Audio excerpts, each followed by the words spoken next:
What up, though, everybody? What up, though, everybody? Welcome to KBS TV, man. We are here live. We are here live right now. We are doing our thing, man. I want to say what up, though, to everybody, man. Look here, Cat and I Williams was the first one to say, oh, my God, yes. I know, right? It's been a minute. Shout out to Chill, the Mind of Our Minds and Biz Nation. What up, though? You know what to do. Hit that like button on your way in, all right? Yo, we have a good show for you tonight, and we're definitely going to go ahead and get it popping, man. We're going to definitely get into the Mickey Stines plea of insanity, which is the approach that the defense is going to take once the trial begins. They still don't have a date on that. And also, we're going to talk about something else in particular that's happening in Alabama, okay? In Alabama, the police department down there, particularly in Hanceville, the Hanceville police or Coleman County, they down there acting a fool. All right, they down there acting a whole fool, and we about to go ahead and see what they talking about because this is very, very interesting. All right, very, very, very interesting. So, go ahead and hit the like button as you come on in and make sure you are subscribed to the channel. Make sure you are here. Share this video, like this live, share the live. Go ahead and get your comment on. Get your popcorn ready. We're about to talk about some real stuff here, man. It's about to be real crazy right now, okay? It is about to get real crazy. This Hanceville Police Department situation is absolutely insane, all right? And so it's a lot to unpack with that, and we are going to do so. All right. So as we allow people to come on in, we're going to go ahead and get right started, man. I'm not going to belabor the time. Let's go ahead and get right started to what it is that we need to talk about. All right.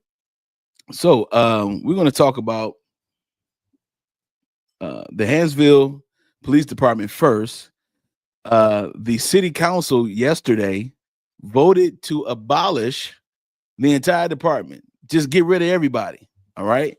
And start from the ground up. This is what they decided on yesterday. Now, prior to that, there had been some arrests of about 5 officers, including a police chief, and they have been indicted by a grand jury on multiple charges that we will discuss today. All right. And also, we're going to look at the DA and figure out what is going on there because the DA had a lot to say as well, so we want to check that out too. So without further ado, let's go ahead and get into this particular case. Let's go.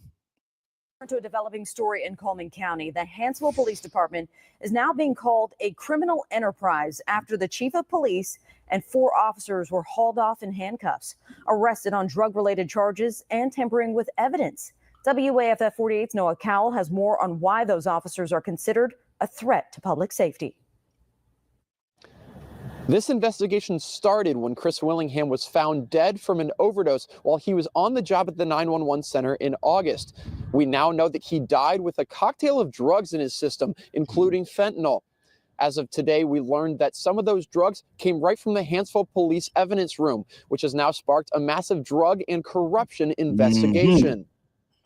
There is a rampant culture of corruption in the Hanceville Police Department, which has recently operated as more of a criminal enterprise than a law enforcement agency. The Hanceville police chief, 4 of his officers, and an officer's wife are all facing a variety of crimes from felonies to misdemeanors. Eric Kelso is accused of giving Adderall, hydrocodone, and anabolic steroids to 2 fellow officers, Cody Kelso and Jason Wilbanks. Eric and his wife Donna are both charged with drug distribution and conspiracy. Police Chief Jason Marlin is accused of knowing about at least some of these issues and failing to report them. These officers find themselves on the opposite end of the laws they were sworn to uphold. In today's news conference, District Attorney Champ Crocker highlighted the lack of security in the evidence room, releasing photos of a massive hole carved out to the room where people had unauthorized access to evidence like drugs. A picture even shows a man using a broomstick to jimmy the door to get inside. This evidence room was routinely accessed by individuals who were not authorized to do so, going in and out using this stick through the hole in the wall. Evidence for several cases is now legally tainted and can't be used in trials. The Coleman County Grand Jury recommended the city shut down its police department entirely. If that happens, the Coleman County Sheriff Matt Gentry says his department is ready to step in to help. We would take over all responsibilities from patrol in that area, investigation in that area, dispatch, and or the jail. Of course, you know, we have the jail here where we run over 400 inmates a day.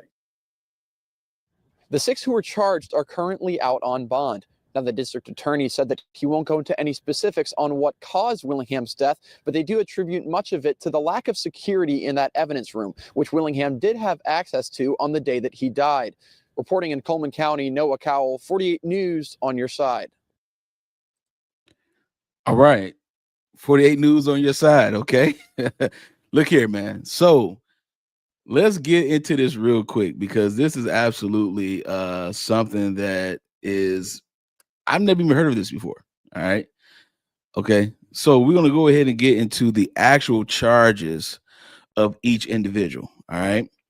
So these are the individuals. You have Jason Shane Marlin, who is the police chief.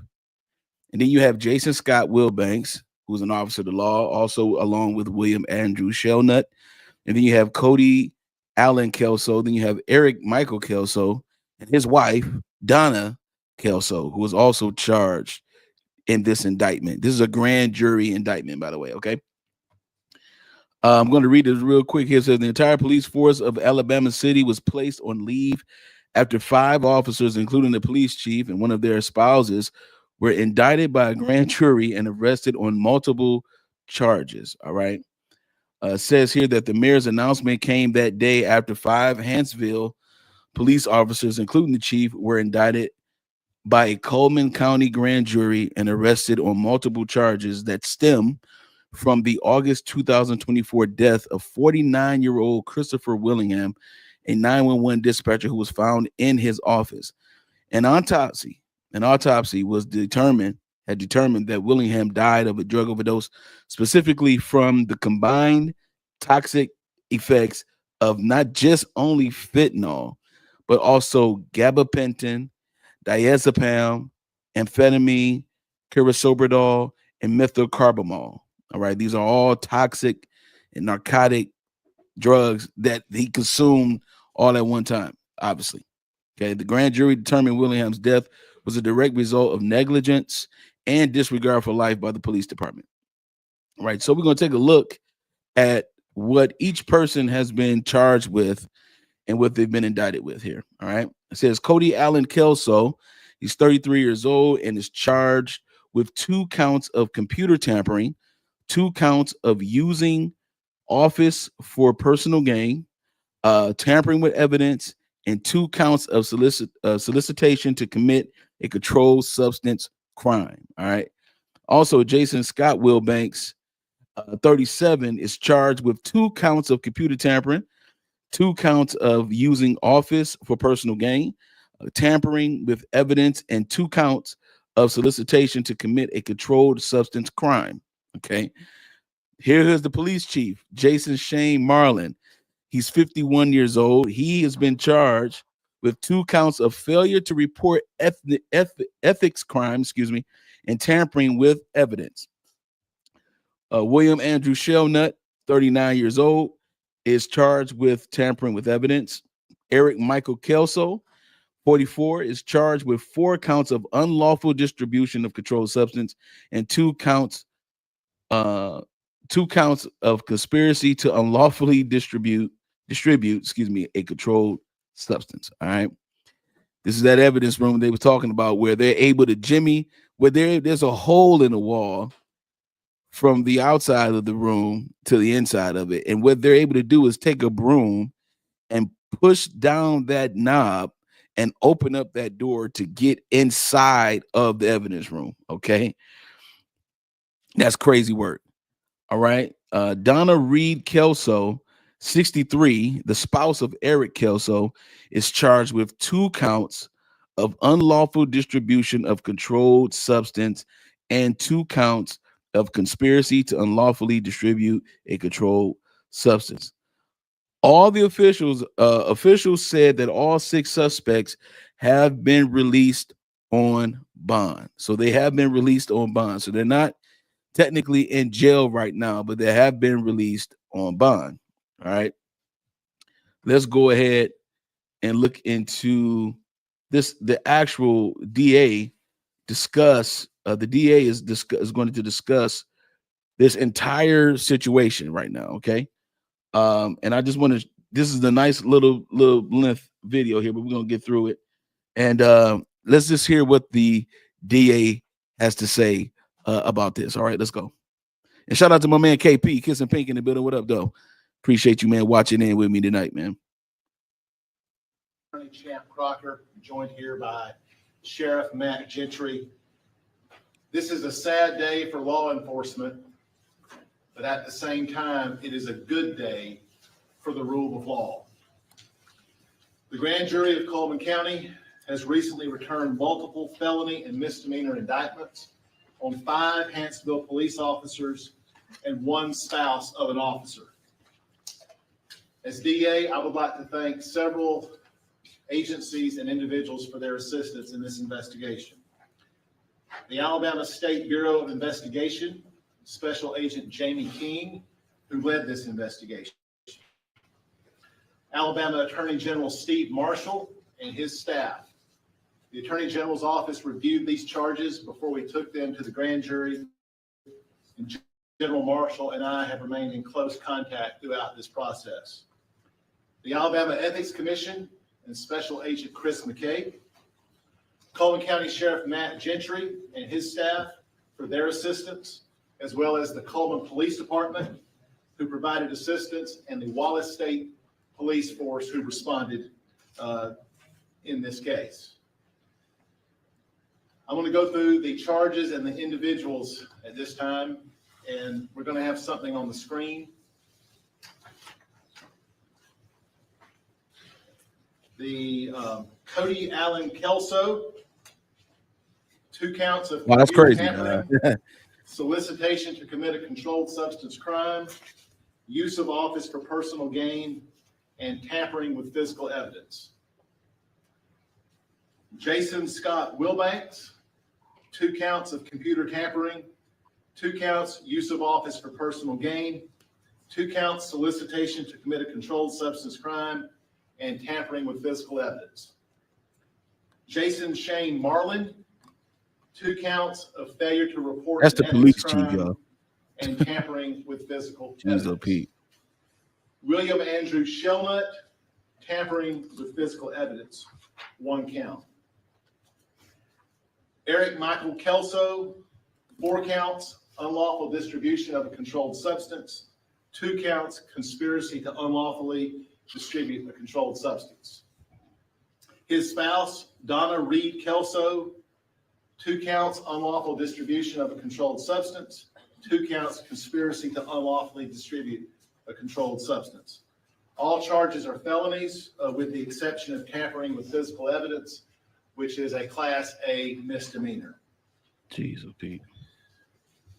The grand jury, and I'm going to speak about the grand jury and their work, but first I want to tell you the grand jury's findings and recommendations, which were unanimous and made public by the grand jury. I'm going to read these 9 points for you. Number 1, that any current or former officer of Hanceville Police Department indicted be suspended from law enforcement by the Alabama Peace Officers Standards and Training Commission. Number 2, that the Hanceville Police Department be immediately abolished. Number 3, that another law enforcement agency, whether local or state, be tasked with protecting the citizens of Hanceville. Number 4, based upon the investigation by the State Bureau of Investigation, we, the grand jury, find that the Hanceville Police Department is a particular and ongoing threat to public safety. Number 5, that there is a rampant culture of corruption in the Hanceville Police Department, which has recently operated as more of a criminal enterprise than a law enforcement agency. My goodness. Number 6, that the Hanceville Police Department has abused public trust by its failure of oversight lack of leadership, and negligent training and hiring. Number 7, that the Hanceville Police Department has failed to account for, preserve, and maintain evidence, and in doing so has failed crime victims and the public at large. This evidence is unusable. Number 8, this grand jury toured the Hanceville jail on February 12th, 2025. We, the grand jury, have zero confidence in the Hanceville Police Department's ability to maintain a jail or to meet basic health and safety needs of jail personnel or inmates. Number 9, that the death of former Hanceville dispatcher Chris Willingham is the direct result of Hanceville Police Department's negligence, lack of procedure, general incompetence, and disregard for human life. Signed by the foreman, February 14th, 2025. I want to thank this grand jury. Only the grand jury knows all of the facts in this case. The grand jury was 18 people from all walks of life and different backgrounds from all over Coleman County. They took an oath to diligently inquire indictable offenses without malice or fear and to the best of their ability. Before we started, the grand jury and I said a prayer together, and we asked that the Lord's wisdom and discernment guide every part of this process. They reviewed the evidence for days, and they weren't afraid to ask tough questions. This grand jury upheld their oaths on behalf of the citizens of Coleman County, and they were unanimous in their recommendations, and they were unanimous in all the indictments that I've listed. I want to talk about the evidence room, and we're going to have another slide for you. One of the most concerning things that we discovered in this process, all right, here we go, is that Hanceville Police Department's evidence room was not secure at all. Criminal evidence must be secured in order to have that evidence for prosecution and to ensure due process. This evidence room was anything but secure. This photo here is the outside wall to the evidence room, and you will see this hole in the evidence room. This picture was taken on August 23rd, 2024. You will also notice a broomstick in the corner that is green with a white handle on it. And in the next couple slides, you will see what that broomstick was used for in this hole. And I'm not going to name the individual pictured here. This is someone who works there. And you can see this individual has this stick in his hand and is pushing it in the door, in the hole, to jimmy open the door. And the grand jury watched a lot of videos. This is from security camera footage showing this evidence room was routinely accessed by individuals who were not authorized to do so, going in and out using this stick through the hole in the wall. And we have one more photo of that. This is from the same transaction here, where this individual who had the stick is actually sticking his head and upper body into the hole, attempting to jimmy open the door, which was a quite common occurrence. That's our final slide for that. I want to say this for the citizens of Hanceville. The citizens of Hanceville deserve equal protection under the law. They deserve to have a safe community just like everyone else in this county. I have been in touch with Hanceville officials this week. Mayor Sawyer and the council have pledged their full cooperation throughout this process.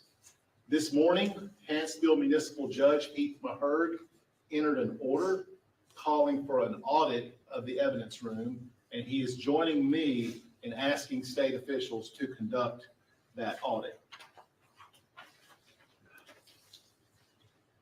With these indictments, these officers find themselves on the opposite end of the laws they were sworn to uphold.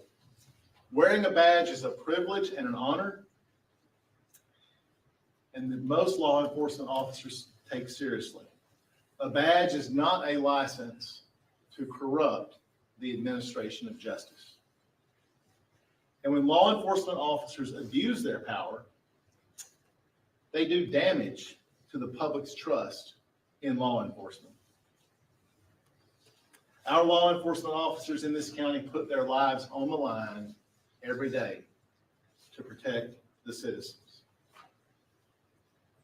And those officers who would break the law diminish the sacrifices of the overwhelming majority of officers who protect and serve.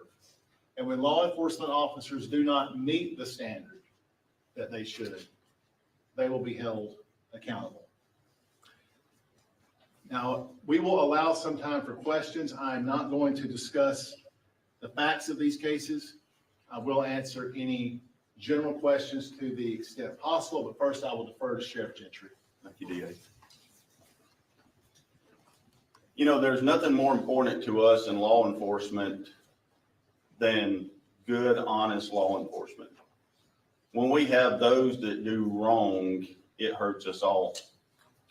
The reason I'm standing here today with the district attorney because I believe in doing what's right. But I also want to stand up for the law enforcement men and women of the sheriff's office, men and women of the police department here in Coleman, troopers, and law enforcement across the state of Alabama for the 99% that do what is right. We always hear there's the 1%. Well, today you're seeing the 1%. But we always have to stand up for what's right. And those men and women that go out every day to make a sacrifice that we're protected. The other issue I want to address is once I knew the grand jury's findings and the report, myself and members of the command staff started meeting to assure the citizens of Hanceville one thing: safety. And I want to speak to those citizens. I know right now that you're going through a range of emotions from anger, hurt, all of the things that we feel when our trust has been betrayed, fear.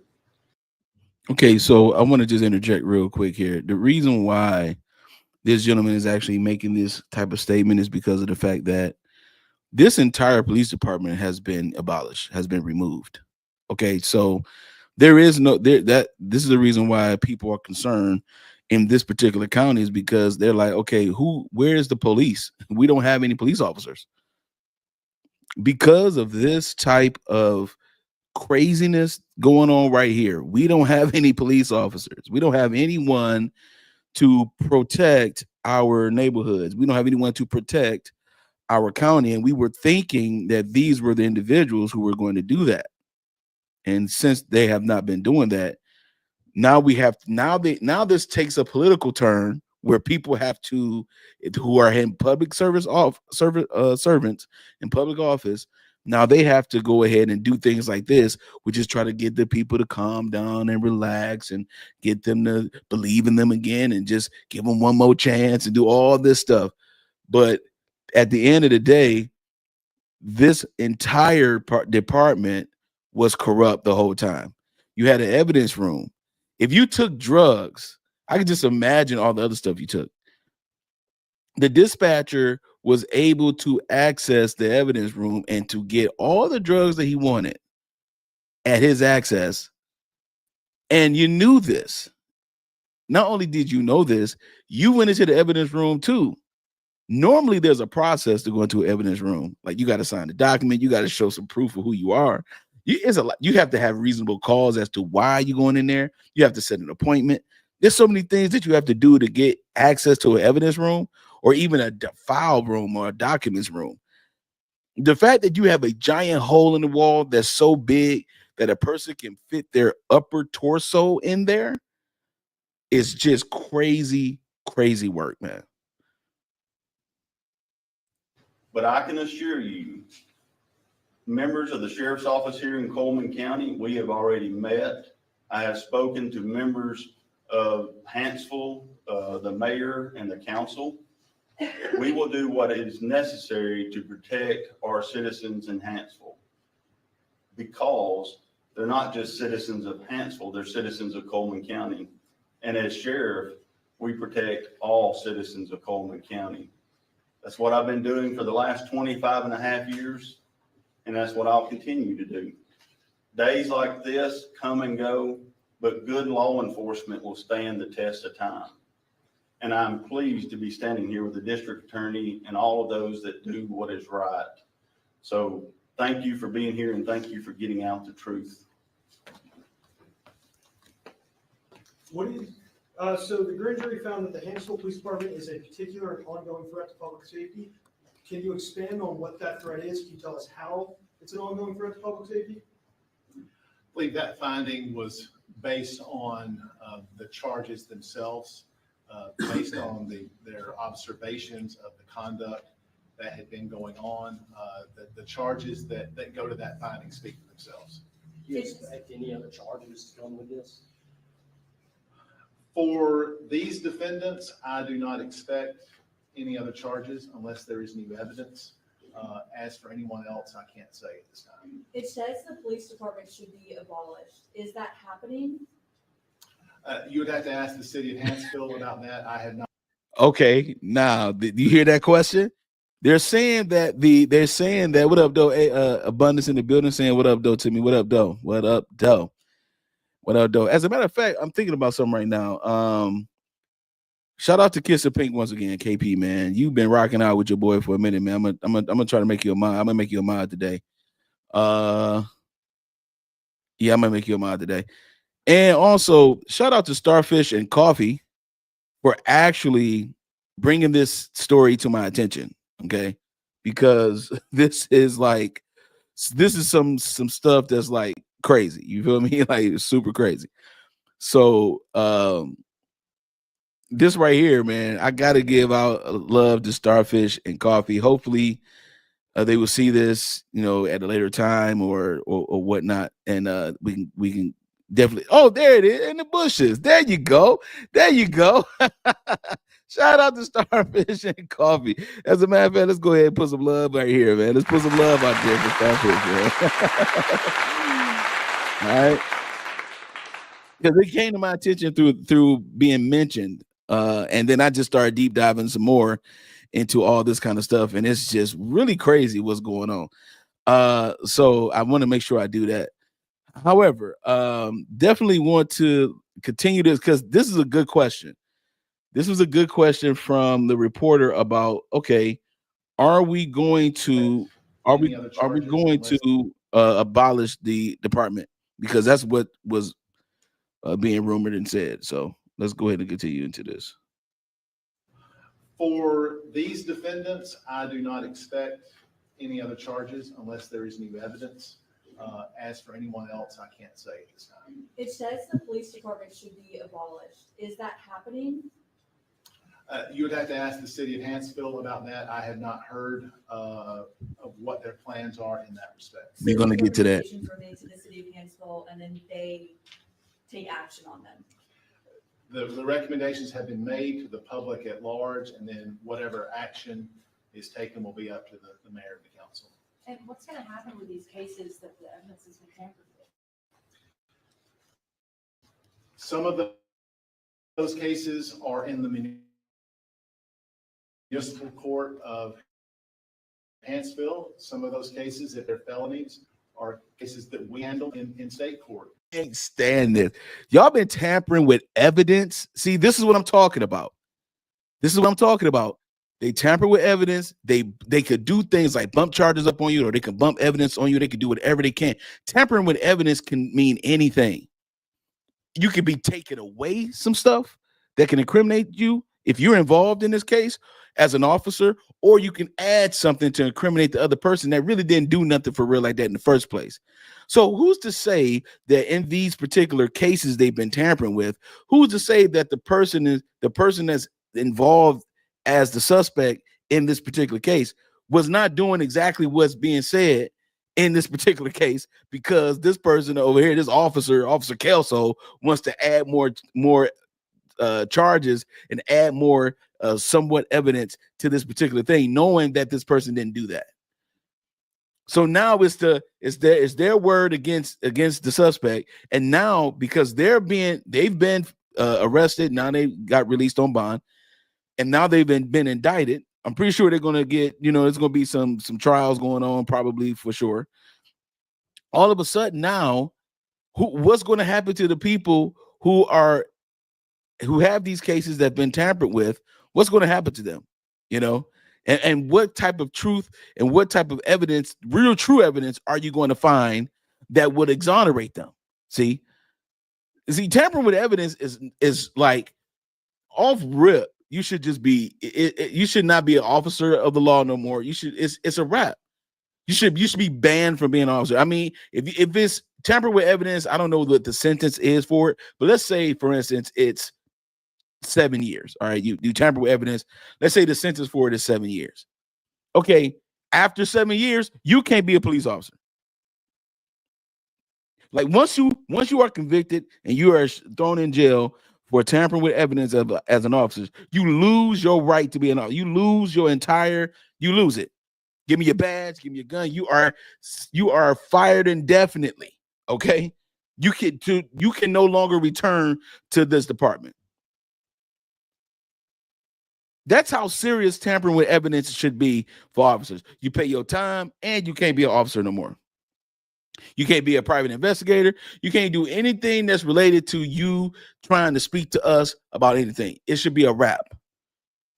Because a lot of times people are in jail waiting on judges, waiting on their time to see a magistrate and all that kind of stuff. And then while they're waiting, evidence is being tampered with. And then when you get up there for the judge, they're like, yeah, they're reading all some stuff that you ain't never even heard of. It kind of reminds me of the Moon Toon situation. Know what I'm saying? Like, what you're saying now was not exactly what you said when you was in front of me, Miss Love. You talk to me like I'm your child, Miss Love. You know what I'm saying? Like, this is what I'm talking about. You're tampering. She was tampering with the paperwork. Like, for real. You know what I'm saying? So I'm gonna digress, but let's continue real quick. We are going to begin a review process of all those cases. We will look at those on a case-by-case basis. I am not optimistic about the ability to prosecute cases with tampered evidence. Do you know how There many you go. cases there are? We are working on that. One is too many.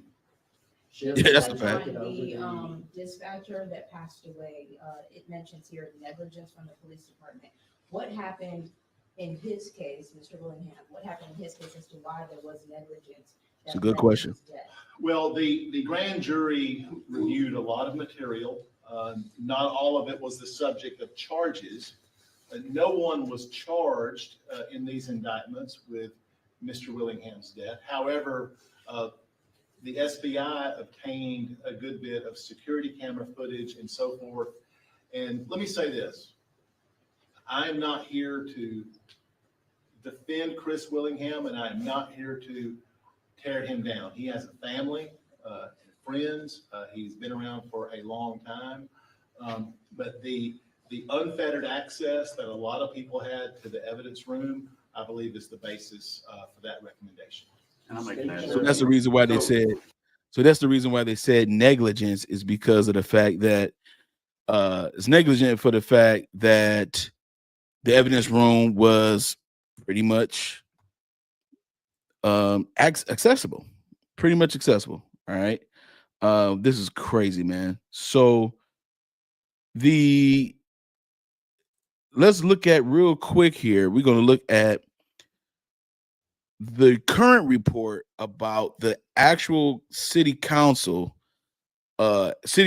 actually voting on getting rid of this particular department and starting from the ground up entirely.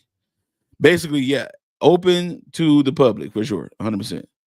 Like, you just straight up open to the public, dog. Like, however, well, open to the ones that can go in there and get that far. But basically, that's what it is. Like, anybody can get up in that boy. You a dispatcher, bro?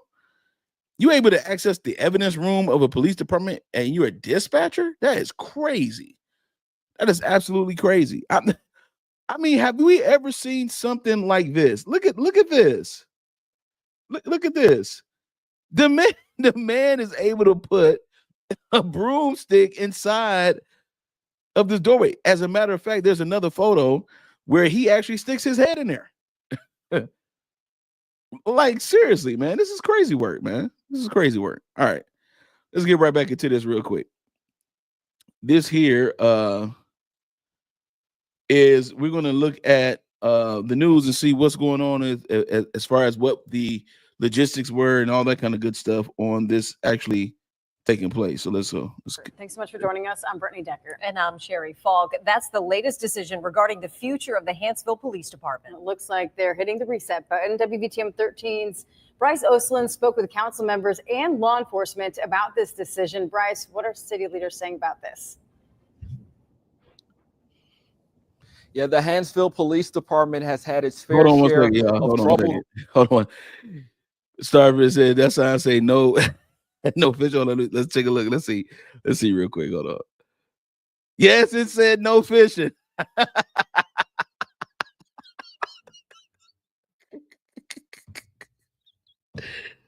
The sign says no fishing, dog.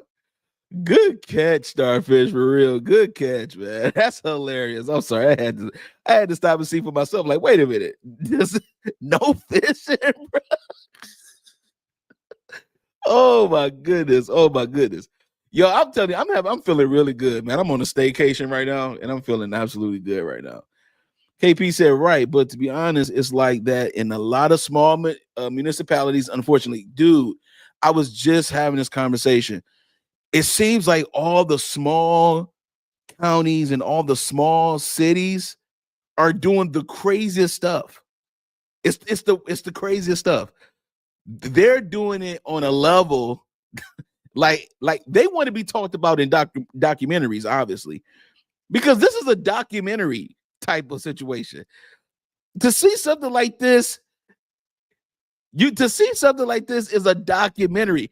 You have the city council vote to suspend and abolish your entire police force in this area. Like, that is I've never heard of that before. Like, this is like a documentary level story right here to me. Just like the Mickey Stines story, which we will get into some more because he's pleading insanity. That's the approach that the defense is going to take, and we're going to talk about that too. But I've never heard of a whole city council like, you know what?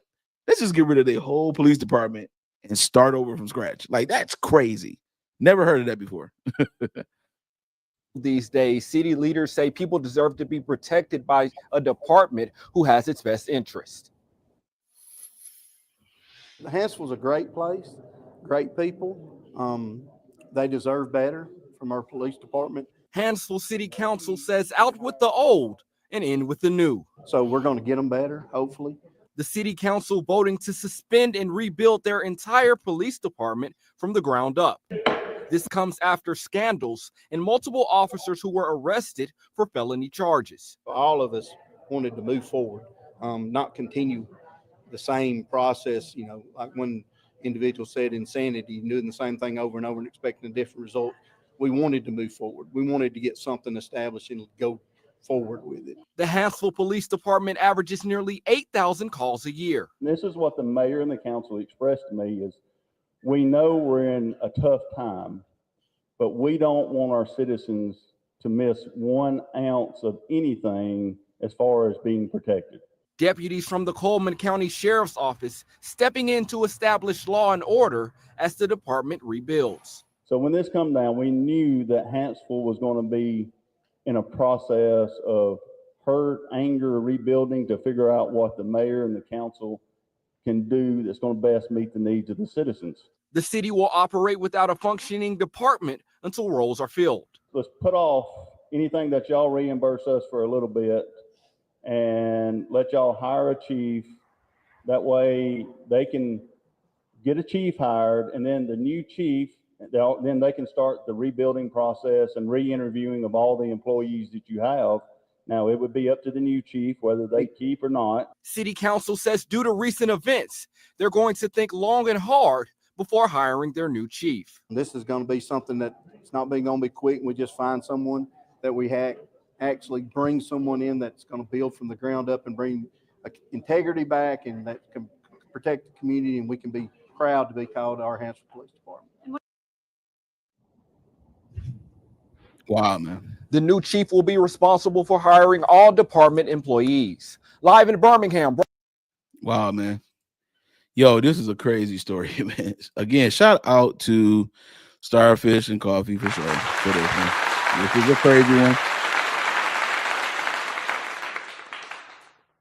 And so how big was the department? That is something. So it says here that I think it was just the department for that area. Hold on, I don't think it was that big though. Because the entire police department is gone. That little building you saw was actually the police department, and that police department is no longer in operation. So I think not only were they the 5 officers, but also a few other people that actually accessed that building to actually work out of, and that was the actual building right there that we saw. So it's not large, because it's not a large county from what I've gathered and researched. It's not a large county. So basically everyone we saw is placed much the police. So, and there is none. There are no police. It's crazy. It's crazy work. This is something that, again, that happens a lot of times in these small places, man. And though even though the access to the evidence room is crazy work, but that tampering with the evidence, man, that tampering with the evidence situation is like so not cool, man. And this is why that DA is like, yo, we're gonna have to go case by case on this, because we cannot in bulk figure out what really happened and what really took place here. All right, we ain't gonna be able to do that for real. And so that is something that's like super unfortunate when it comes to the people there. Can you imagine you paying your hard-earned taxes and then you hear something like this? you hear something like this, man. It's crazy, man. That's insane. That is insane. KP said, not gonna lie, I feel like the corruption still doesn't come near to Sheriff Todd Intrican. Says Coleman County has a distribution center for the Walmarts in that little northern Alabama area. Okay, I did not know that, man. I think population wise, let's see something real quick. Let's see. Let's go ahead and see Coleman County population.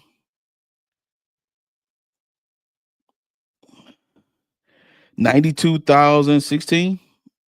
That's probably a little bit more than that now. I mean, since 2004. Let's see. County population 2024. Not yet available, but the population of Coleman City is around 19,913. Coleman County is altogether about 92,000 plus people. So again, which is the reason why, okay, south from Hanceville. Okay, got you. Okay, south from Hanceville. So this is the reason why that department, they can, I guess, I don't know if they can't really afford to just abolish it like that, but they have no choice because the entire department was corrupt, which is super, super sad, man. All right. Well, that is the Hanceville, excuse me, Coleman County scandal, if you will. This is something that's going to be interesting because I'm pretty sure that this is going to be like some type of trial situation. This is going to be some type of situation where, they're going to be lawyered up and we're going to see a trial at some point. I'm pretty sure. Like, unless they're going to plead guilty to everything and just take their charges and be sentenced. But I'm pretty sure there's going to be maybe some plea deals taking place or, stuff like that. There's going to be some preliminaries before a trial is even thought of. But could I see this going to a trial? Yeah, a little bit. I could a little bit, yeah, for sure. So one of those people are going to say something like, "No, I want a trial. I ain't do what you said I did." It's like, bro, Not only did you do it, but you did it on camera. Okay. But we are here, man. We are going to talk about the Shawn Mickey Stines case once again. New development on the case about the fact of the defense is saying, hey, you know what? We are going to hit this with an insanity approach. At the time, we're going to talk about his emotional state, his mental state, the fact that they were saying that he was saying that they were trying to kidnap his family, do something to his family, his wife and child.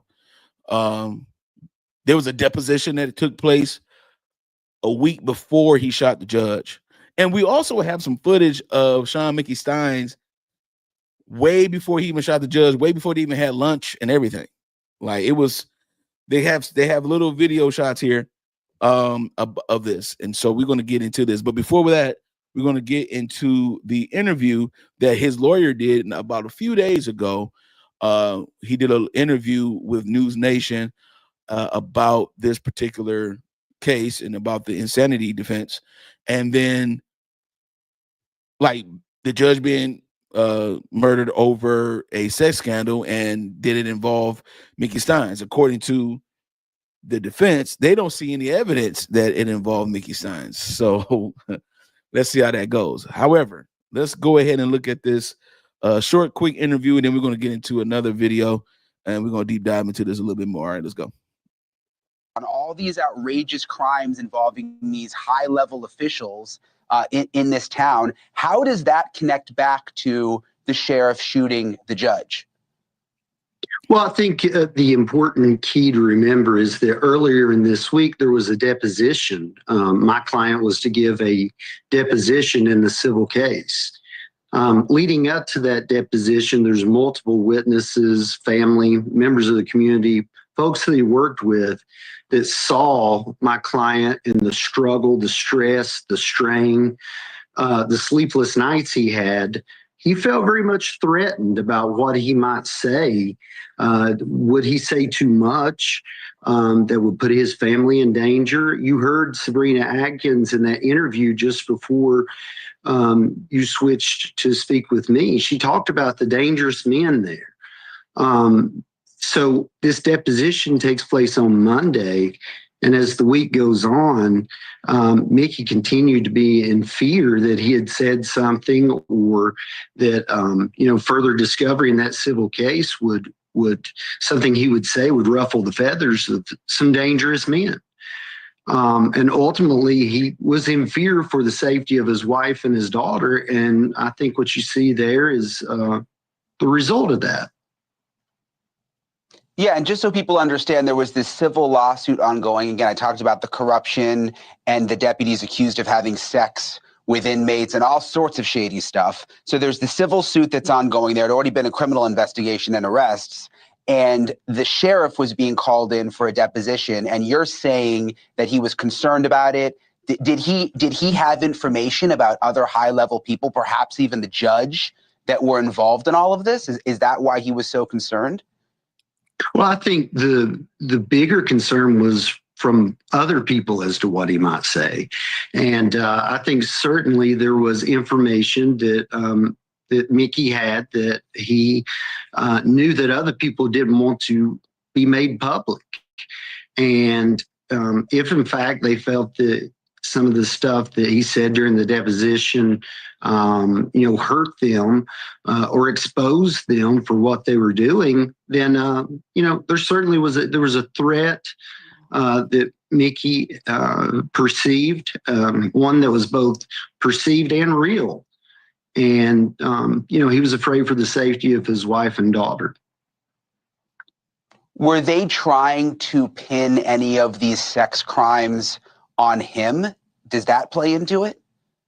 Well, I think the bigger concern that we're talking about here, I've not seen any evidence that my client was implicated in any of the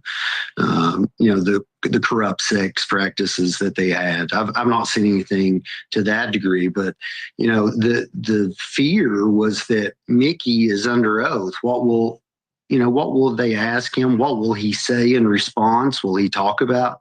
You're talking about a district judges' chambers where there's a live security feed as a result of what was going on back there. That's unheard of. And it just speaks to, it just speaks to the level of things that were happening behind the scenes that these folks would very well could cause physical harm to keep secret. And Mickey was placed in this situation, and simultaneously, because of the stress, because of other factors that I don't want to get into tonight, but his mental health had taken a toll as well. And so what you see is a result of both extreme pressure that was placed upon him, the fear of what other people might do around him, and the impact of mental health as well. Did he know something about the judge being involved in all of this and this whole sex scandal? I mean, is that why he did this? I mean, because like you said, he knew he was on camera. I mean, he was right in the chambers. Is there something he knew about this judge?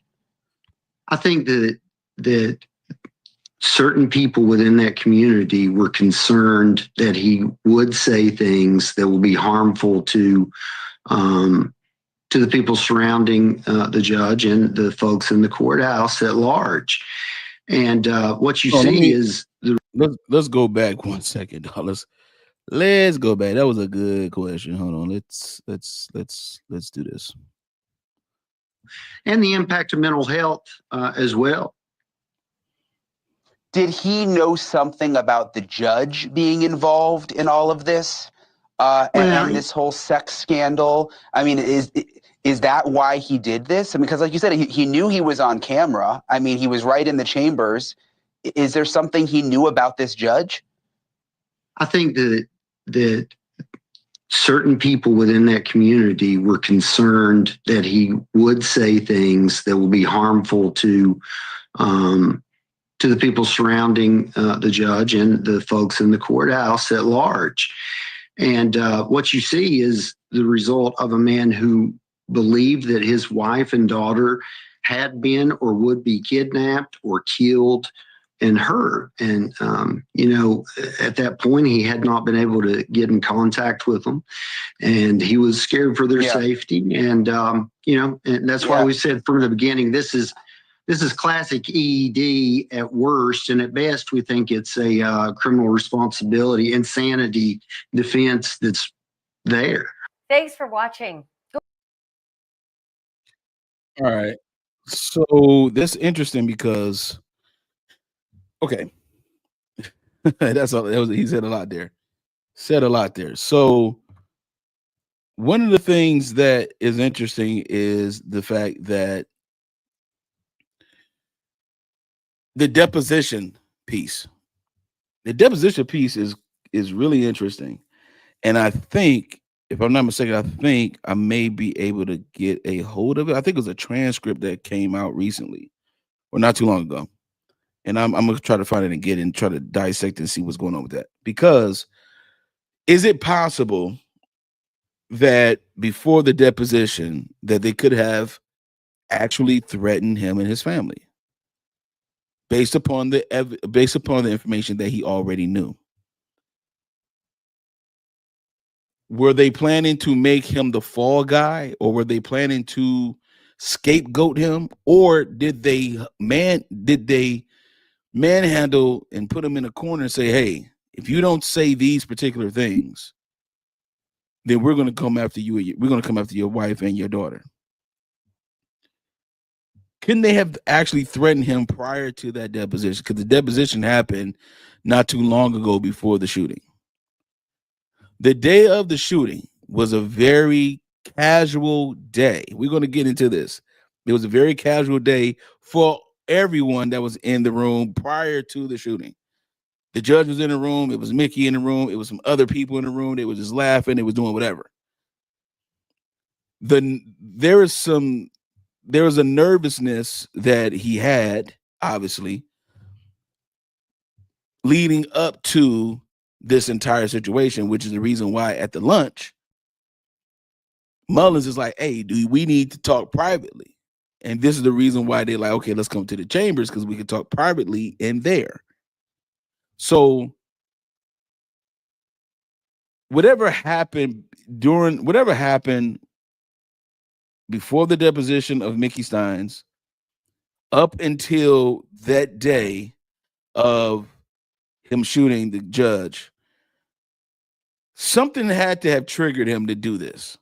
Now, this is why murder in the first degree this is the reason why they're not pleading guilty to it, because this is more of a response to a threat, perhaps, which could have caused his mental stability to become unstable. See, this is where the defense is going with this. All right, this is where the defense is going with this. Okay. Hold on. Chill has a question. It says, but who else was involved? Even though the judge is not here anymore, are there others that could still possibly go after his family? Well, yeah. But it's possible that the judge could be the kingpin of the all to say, hey, make this move, make that move, or whatever. Who knows? We won't know because he's no longer with us. However, it's possible. It's definitely possible that others who may have been involved could do something to his family. We know others are involved, Ben Fields and that whole thing. We know that the judge is involved. We know there was a few people here and there that were involved. So, but would they be willing to go after Stein's family? Right? Who knows? There could be others that's involved that may not have done any of the sexual scandal stuff, but they're involved in protecting the evidence or the actual narrative of this thing in the first place. They could be the ones that's like, hey, if anything happened, man, you take that guy out. And then that guy is the guy that takes you out, even though he ain't doing anything.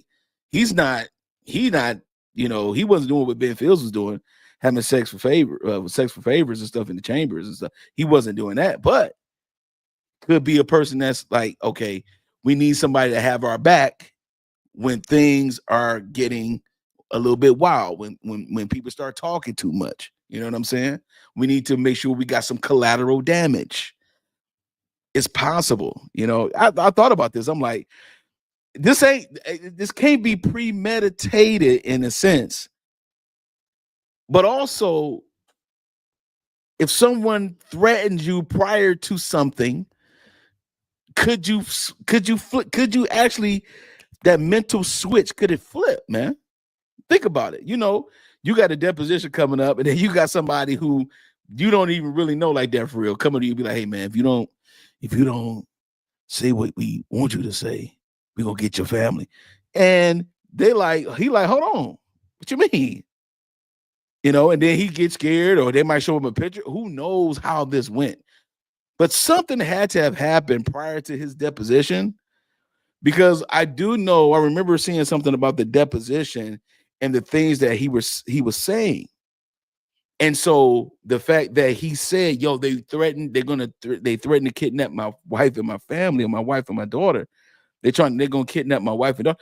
I mean, that's possible, you see. So maybe he could not have been a scapegoat, but at the same time, he could have been the one that pieced this all together. Again, he became the sheriff after the Ben Fields situation, you see. And so from that point, he's like, all right, I'm the guy. And normally Mickey Stines, he was known as the one that had a big bus down there. He was known for that particular bus. He had the drugs and the guns and the money all on the table. They took a picture and everything like that.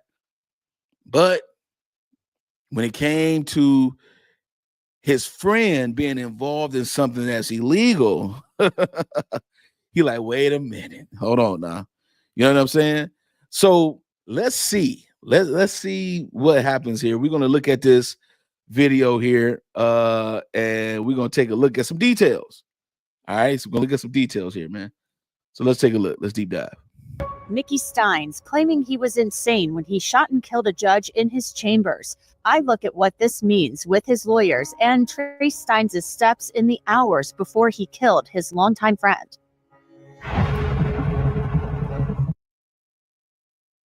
Hold on. Mickey Stines shot and killed Judge Kevin Mullins in his chambers. It was absolutely unbelievable. This was the top cop in Letcher County, Kentucky, firing a gun at a sitting judge in his chambers, and it was all recorded by a surveillance camera. And so was much of Stines' and Mullins' day before the shooting, which I'm going to show you here in just a bit. Not only was Kevin Mullins a judge, he was Mickey Stines' one-time boss and longtime friend, but it seemed like something changed in a matter of minutes, maybe even seconds. The sheriff may have snapped. At least that's what the latest filing from his lawyers would suggest. Stines is charged with murdering Kevin Mullins. His lawyer, Jeremy Bartley, filed a notice stating, defendant intends to present expert evidence relating to a mental disease or defect or mental condition bearing on the issue of guilt and punishment.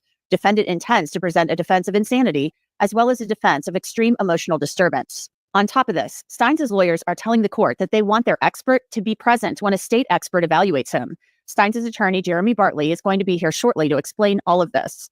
This shooting happened last September 19th, and we're getting a look at Stines before he pulled the trigger through surveillance cameras in and around the courthouse. That day seemed like any other in Letcher County. Judge Kevin Mullins was in his chambers around. Look, they just chilling. He's smoking a cigarette, yo. He in the chambers, dog. He's smoking a cigarette. You could tell right off rip, like there is no actual order here, man. No judge smokes in their chambers, man. Like you can't have alcohol in your chambers, bro. Well, you're not supposed to, at least. Let me say it that way. But see how everybody's just casual, nonchalant, casual, everything. He got his arms crossed. He got his legs crossed. He chilling. No threat, no nothing. Everybody good. Around noon, Mickey Stines was sitting across from him in a chair, and there was a man to his left, and another man, a pastor, stood to Mullins' side. There's no audio, so we don't know what the men were discussing, but Mullins, at least, seemed relaxed. He was even smoking in his chambers. The group sat for several minutes, chatting away. It's probably something they had done many, many times over the years. Around 12:07 p.m., Stines walked out of the judge's chambers. Mullins says something, and he stops, but then he keeps walking. Again, we don't know what was said, but the people in the room certainly know. From outside, you can see Mickey Stines walking away from the courthouse. It's 12:11 p.m. at this point. Another camera shows Stines walking back into the courthouse for just a moment. Then he turns around and walks back out. Mullins and Stines had lunch at a local restaurant. It was something they did often. They ordered the same thing they always did, and by all accounts, there was no tension at this lunch. By 1:16 p.m., Mickey Stines is walking back to the courthouse from lunch. If only we knew what he was thinking on that walk. By 1:30, Judge Mullins was back in his chambers, talking with some people for a little bit. Eventually, he's back on the bench. Judge Mullins presided over cases from about 1:45 to 2:35 that afternoon. Then around 3 p.m. that day, Mullins was in his chambers with Stines. What the men were discussing remains a mystery.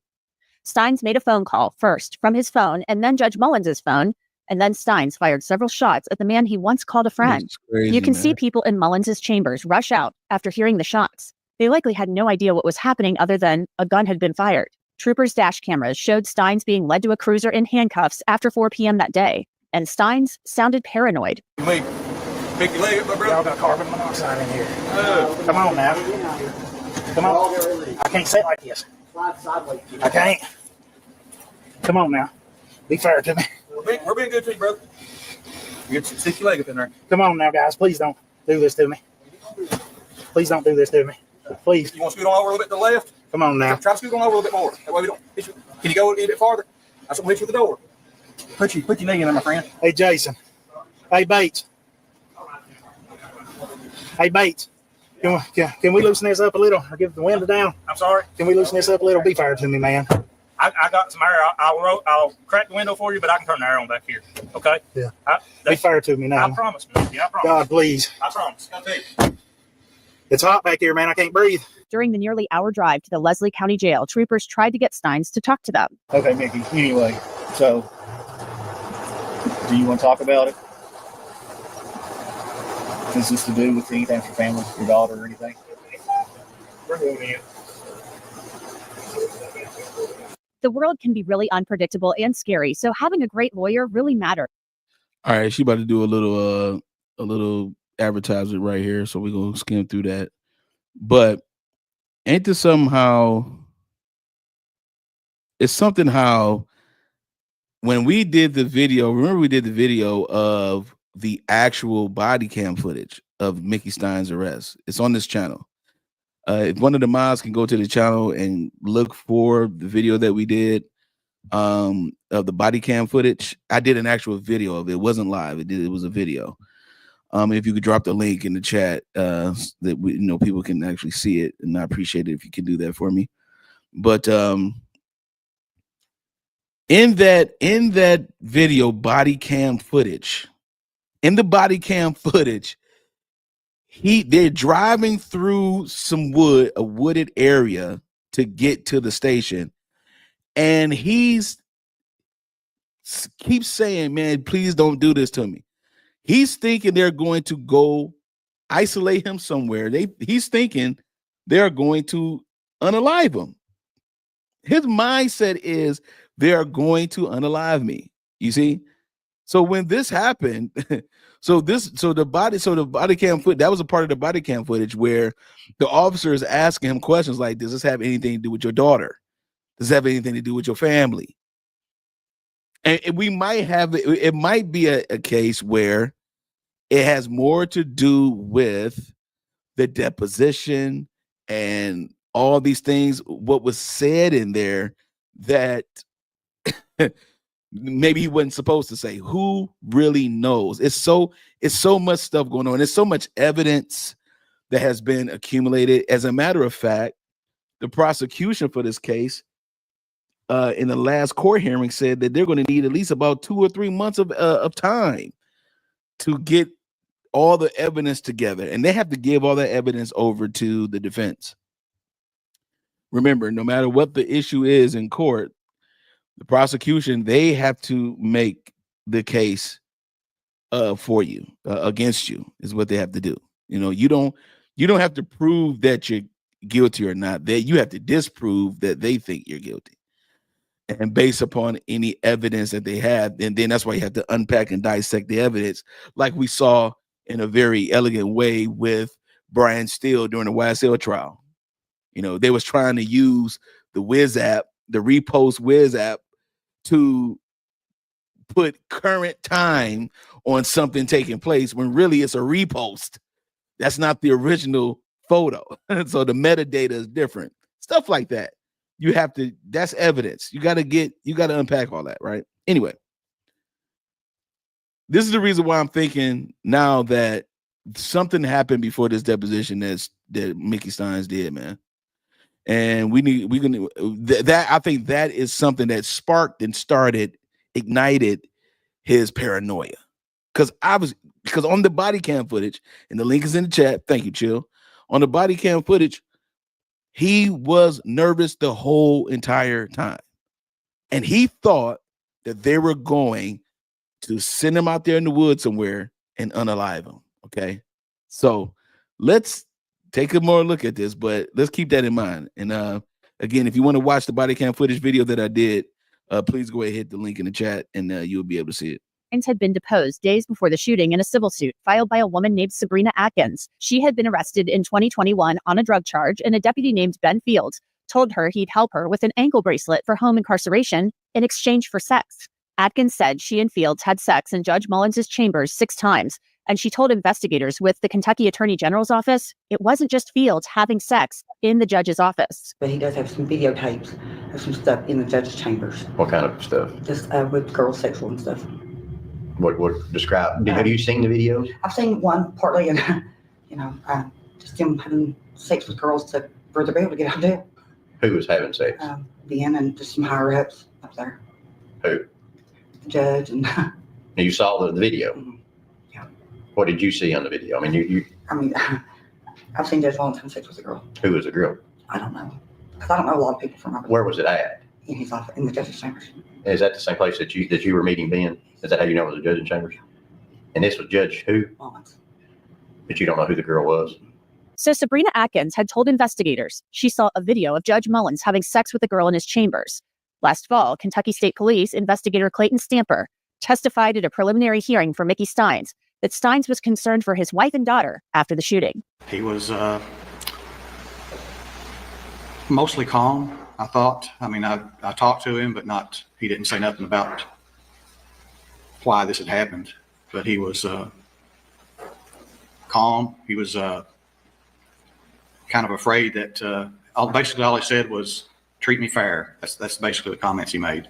Did he also make a statement about, I didn't see it in the citation here, but somewhere along the line I saw a statement being attributed to him about protecting his family? I wasn't present, but when he was taken into custody, I was told by one of the other officers that were there that he made the comment, they're trying to kidnap my wife and kid. So something is definitely going on in Letcher County, Kentucky. It's a small town with a lot of big secrets. I want to bring in Jeremy Bartley. He represents Mickey Stines in this case. So Jeremy, we kind of anticipated this. So tell me what you filed. You guys are going to claim that at the time that Mickey Stines shot Judge Mullins, which is not in question, it's on video, that he was insane. Well, the statutes require that if we intend to introduce mental health as a defense, whether in whole or in part, that we file notice. And normally this is something we would do later in the proceedings. As you know, we don't even have a trial date yet. But, our hope is to expedite. The state will get their opportunity to have our client examined. So we want to expedite those proceedings. I mean, you're looking at an 18-month or more backlog to get folks examined at the state facility. So normally we would wait much later, but we went ahead and filed that notice in the hopes to get that moving along. You said specifically in your filing that you're not saying he's not competent. That's not the question here. And you had said that in an earlier hearing as well. This is specifically, you want him examined. You want your expert to be a part of it when the state does examine him. But you're saying basically, look, there was something going on with Mickey Stines when this happened. And that's why he stood there and just matter-of-factly pulled out his gun and shot Judge Mullins. So do you have any idea, given the fact that you're saying he's not incompetent, do you have any idea about what may have been going on? We know about the deposition in the lawsuit regarding the sex with the inmates in the courthouse. What else have you been able to glean, if anything, that you can share with us? Well, so in terms of what the specific mechanism or diagnosis is at the time, I'm going to defer questions on that. But I will say this. There was no doubt to anyone that was around Mickey in the days following the deposition, prior to the deposition, and certainly after the deposition and the days leading up to what you saw in the video, that he had not slept. Rarely, if any, had not slept in days, that his demeanor was completely off. People described him as paranoid and just not acting in accordance with his normal demeanor. Now, again, I don't want to get into specifics. The statute requires that there be a mental disease or illness or defect. I'm not going to get into that now. I'll wait until we hear more from the experts. But I'll just say this: there's zero doubt that the combination of his mental health, which was exacerbated by the pressure put on him because of this deposition, played a role in what we saw. And within that mental health defense, you really have two things. One, which I've said from the beginning for the preliminary hearing, we think sets the ceiling for the Commonwealth, is extreme emotional disturbance, right? Because that's a partial defense. And that goes to, at the moment he acted, did his emotions become so enraged, disturbed, or inflamed that he acted almost, basically out of control. I think it's evident that something happened within those chambers, and we'll get into more of that as the case progresses. But there was a moment at which his emotions, in a worst case for our client, it's extreme emotional disturbance, which would get us to manslaughter. But we believe that there's more, and we believe that that we will put on evidence that he was unable to conform his conduct based upon some mental health issues that were going on during that week.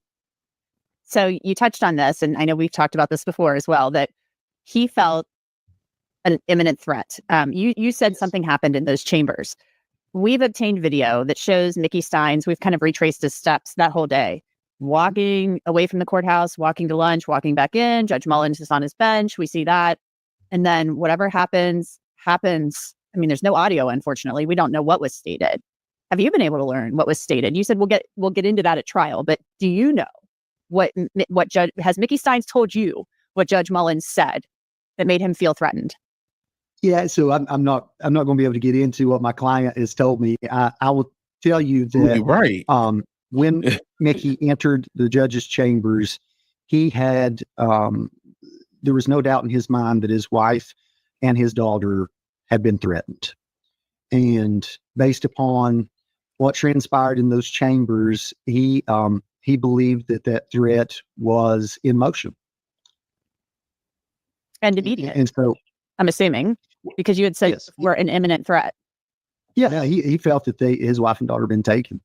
And, I think that, there's a lot out there that touches on what was actually going on behind the scenes. We look at the Benfield's deposition, the deputy that was convicted of having coercive sex with someone who was on probation and or on an ankle monitor at the time in the judge's chambers. We've got a video. I mean, if we take a step back here, we're talking about a live feed in the judge's office. That's unheard of. I can't speak for the rest of the country, but I can speak for Kentucky. I've been in a lot of judges' chambers. I've seen a lot of cameras, but I've never seen one that was a live feed, basically a security camera. My understanding that camera went up after this prosecution of Benfield's in the civil suit. So we know in those chambers there was things going on that should. That's a good point, though. That's a good point. That is a good point. It's like that again. Sequence, man. Benfield's getting in trouble, and all of a sudden there's a camera in the judge's chambers. So obviously something is going on in there. And so with that deposition being prior to the shooting, is it any possibility that there was an old school private threat to his family, to him, and concerning his family? It's possible. It is totally possible. We was thinking about like, okay, well, it had something to do with the wife and the kid, and he was messing with the daughter, this and that, the Mullins and all. We was trying to figure this out. We trying to piece this all together, but the timing of everything matters. So the deposition for Stines is before a week before he actually shoots the judge. Okay, what happened at that time? That's a good. We need that evidence. We need to know what happened at that time. Did somebody come to him and threaten him and say, hey, man, if you do not cooperate with what we're doing in these depositions, man, we're going to get your family, and who's to say that did not happen? And then how did that happen? If it did happen, how that happening, how did that trigger his mindset? How did that communicate to his mentality, to his mental state at the time? Extreme emotional disturbance. You know what I'm saying? They have to use these certain terms in order to prove that it was more manslaughter than it was first degree murder or premeditated murder. So there's a good point that something was going on, and it involved whatever Mickey Stines had to say in his deposition. That was something that was very alarming to those that were involved, because they did not want their names. They did not want anything to be referenced in that deposition back to them. So shouldn't have been going on. And we believe that there were folks that didn't want it being told in this deposition what was going on in there before they put cameras up. And I believe that there is a history that would show us that there was a reasonable belief that he was in danger, his family was in danger, depending on what he said in this deposition. Now, again, we think that was exacerbated by his mental health, or conversely, these threats impacted his mental health. But the bottom line is that Mickey felt that there was a threat to his wife and daughter and that it was imminent. We know that Sabrina Atkins had told the Attorney General's office in Kentucky sometime before this that she was aware of a videotape of Judge Mullins having sex with somebody. I've read that, yes, and I heard it. I mean, we have the audio of her being interviewed by investigators. Sure. So have you, through your investigation of this case, been able to uncover any more information about that? Yes, but I'm not going to comment on what that is. I'm not here. This is not the time and place. I've been very deliberate in not disparaging the judge. I'm not going to do that at this point. I will say, though, that we're pretty confident that there were matters that could have been revealed in the deposition that people didn't want told. Sure. And obviously, we don't want to disparage Judge Mullins, but this is a key question. in the case, and what Mickey Stines knew and when and what have you. So you filed the notice. He's going to plead insanity. What happens next? I know he has to be evaluated. So what's next? You said there's a backlog of 18 months for him to be evaluated by the state. So where do we go from here? Yeah. So I'll take a step back. So the notice says that we may rely on that defense. And we've given notice that we very well may introduce insanity as a defense. And I think that we very well may. But, what you have to understand is in putting on this particular defense, it's going to be vital to know what was going on around Mickey to understand why it was reasonable or unreasonable to believe that his family was threatened. And so, there's a lot more to this than, to say that we're going to rely on the insanity defense, yes. But, along with telling the story of his mental health, there's a lot of surrounding story that's inextricably intertwined with it that we'll have to tell and as part of his defense. But in terms of procedurally, we've given notice and we believe that if the state, they've not responded saying they want to have him examined in writing. It's my understanding they do. They will, I'm sure. But once they do that and the judge orders him to be evaluated, then at that point, it's up to the state facility and their experts as to when they conduct the testing that they see fit. As I've said in my filing, I think the statute's pretty clear that our expert gets to participate. Jeremy Bartley, as always, appreciate your time. Thanks so much for coming back on. All right. So that is the interview that he had with what's her name? Anjanette Levy from Law and Crime. So Crime Fix with Anjanette Levy. The questions that she asked, I'm more curious about if Stines actually said something to his lawyer about the times leading up to the deposition. Okay. Any imminent threats or any type of things in that nature that led up to that were prior to the deposition, because he did do the deposition. And so, but was there anything that could have happened? Any type of threat, any type of anything that could have happened where he felt like his family's going to be in danger, and that could have triggered and caused his emotion to stir up? I mean, you got to look your friend face to face every day, knowing that there is some stuff going on. And what if you the one that spilled the beans on it? You know what I'm saying? That's your homie. You got another room full of other people that okay, if you say something, we're going to do something. And so I wanted her to ask more questions in that realm, as far as asking questions about his mental state prior to the deposition, right before that day or date, what happened in the last 48 hours before your deposition? Did anything strange happen in the last 48 hours or the last 72 hours prior to the deposition? Okay. During the deposition, would you say that you felt comfortable or confident that you were protected if you provided some sensitive information that could incriminate the judge and the former deputy? And I want to, those type of things. If he, I'm sure he said something to his lawyer, but can we at least know that? I would like to have known that in this particular instance. But this is where we at right here with it. I might have to revisit that preliminary hearing again, man, because it's a lot of enriched information in that. Some people have not seen it all the way through. I think I may have to do that for real, and just do a rewatch on the preliminary hearing. You said Starfish and Coffee. Yeah, exactly. And the wife kicked him out 4 weeks before, and he was stressed, and the depot broken.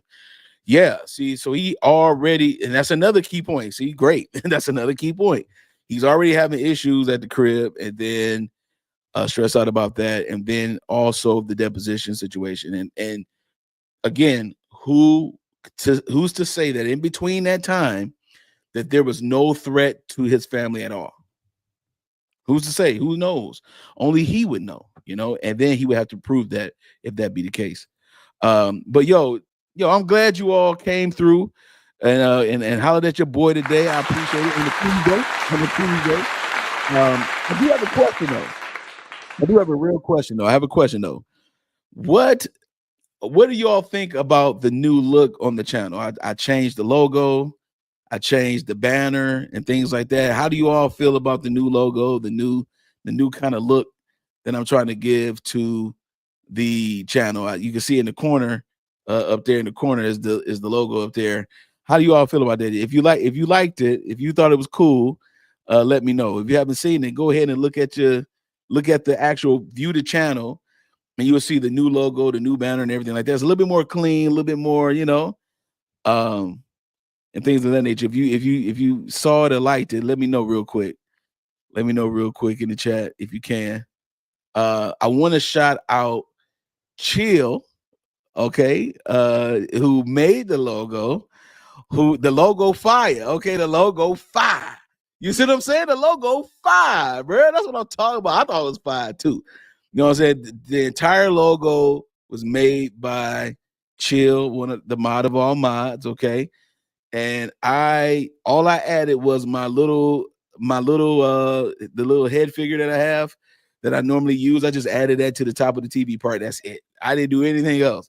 And I think I appreciate it, man. I am Shawn. I like it. I appreciate that. That's what I'm talking about.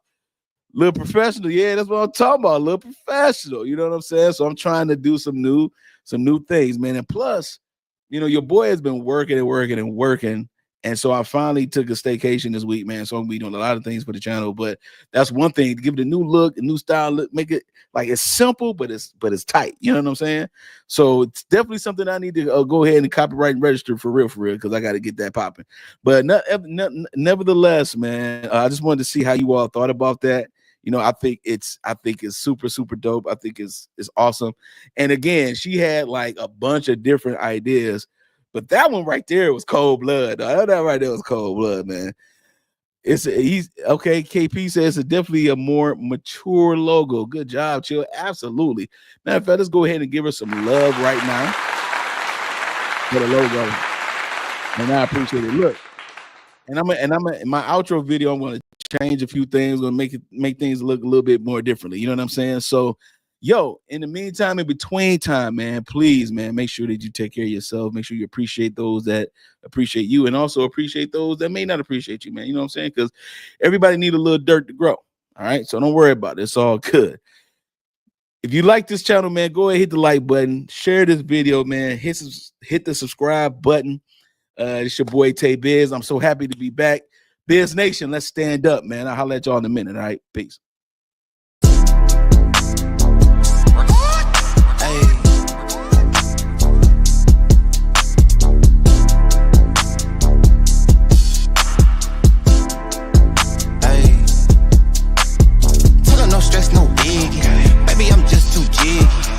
I brought that with me.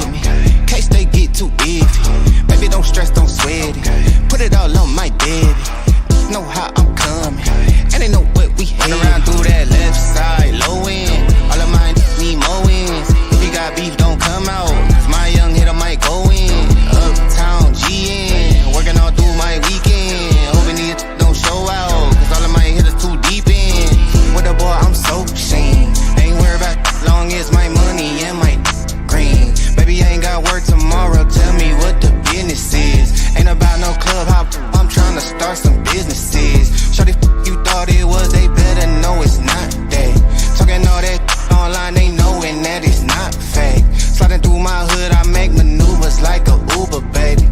Got a 10-year plan, these can't tell what they doing lately. And I'm way too clean, I'm Listerine, I thought they been knew it. All in my lungs, I got my red cup full of that Henny fluid. Young middle Mac, I'm swinging that leg, I'm banging that do or die. And I ain't that legally before I get crucified. Living in my bloodline, this place in my family tree. How the they pressed, I did my best out of what they handed me. Straight out of that country, know my shawty dick as human air. And I need not mention no extensions, that's human hair. Boy, we grew